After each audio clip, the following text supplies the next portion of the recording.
প্রত্যেকটা মানুষকে সম্মান দিয়েছেন তিনি কে? আল্লাহ। বিশাল ব্যাপার। সম্মানিত হাজিরিন, আমি যেখান থেকে কথা বলতে চাচ্ছি, আমি এরাদা করছি, সেটা হলো আমরা এখানে যারা বসে আছি, আমরা কেউ কি বলবো যে আমি বেঈমান?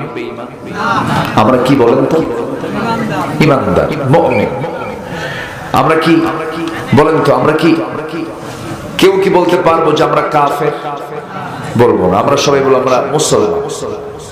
কিন্তু বিষয়টা হলো অনেক মুসলমান কখন সে কাফের হয়ে গেছে নিজেও জানে না, কখন সে মুশরিক হয়ে গেছে নিজেও জানে না। এরকম আছে কিনা বলে?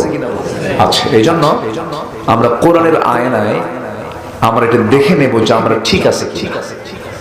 আজকের সাবজেক্টটা হচ্ছে আমরা কিসের আয়নায় দেখবো বলেন তো? বলেন কিসের আয়নায় দেখবো? কোরআনের আয়নায় আমরা দেখে নেব যে আমরা মুমিন আছি না মুমিন থেকে আমরা বিচ্ছিন্ন হয়ে অন্যদিকে চলে গেছি।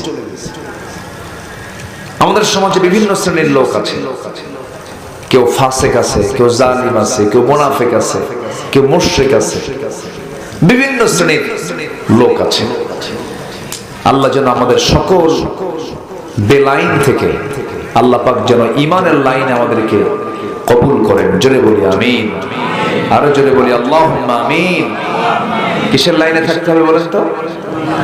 ঈমানের লাইনে থাকতে হবে। আর ঈমানের লাইনটা খুঁজে পাবো আমরা কোন কিতাব থেকে? কোরআন থেকে। আসুন কোরআন থেকে আমরা একটু আমাদের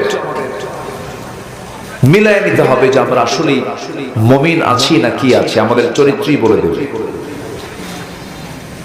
আমাদের চারিত্রিক সুন্দর, যদি চারিত্রিক ভাবে যদি আমরা সুন্দর হতে পারতাম, আজকে আমাদের সামাজিক প্রেক্ষাপটটা এই অবস্থায় আসতো না। আমরা এই চিত্র আমরা দেখতে পারতাম না যে একটা নারী আত্মহত্যা করেছে, সে লাশটা মর্গে আনা হয়েছে। মর্গে আনার পর সেই মর্গে রাখা সেই সুইসাইড করা নারীকে ধর্ষণ করছে, জেনা করছে। এটা কি অন্য দেশের ঘটনা না আমার দেশের ঘটনা?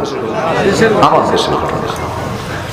একটা মেয়েকে মৃত্যুবরণ করার পরে দাফন করা হয়েছে, সে লাশ তুলে এই মৃত লাশের সঙ্গে জেনা করা হয়েছে। একটা মানুষকে মেরে ফেলার পর সেই লাশটাকে 49 টুকরা করা হচ্ছে।